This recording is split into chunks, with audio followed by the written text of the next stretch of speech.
That time Michael Jackson had a bounty on his head 49. Michael Jackson was one of the most famous and influential pop stars of all time, but he also faced many controversies and challenges in his life. One of the most bizarre and dangerous situations he encountered was when he had a bounty on his head, allegedly placed by a drug lord who wanted to kill him.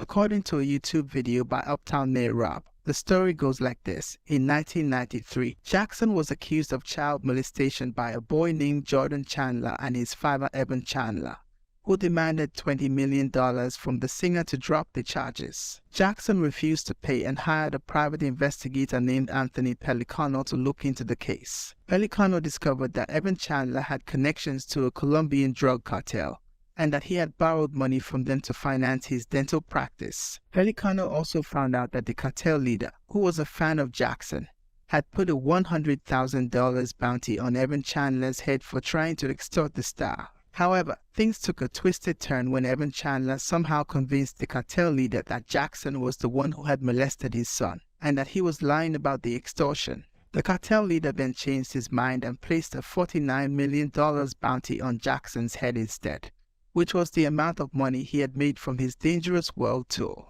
Pellicano learned about this and warned Jackson, who was terrified and hired more security guards to protect him. Pellicano also contacted the FBI and informed them about the situation, but they did not take it seriously. The bounty on Jackson's head remained until 1994, when he settled the case with the Chandlers for $23 million, without admitting any guilt. The cartel leader then called off the hit, but he was later killed by his rivals in a shootout. Jackson never spoke publicly about this incident, but he did write a song called Smooth Criminal, which some people believe was inspired by his ordeal. This is one of the many stories that show how complicated and dangerous Michael Jackson's life was, and how he had to deal with threats from different sources. He was not only a musical genius, but also a survivor who overcame many obstacles and challenges. He died in 2009 at the age of 50, but his legacy lives on through his music and his fans.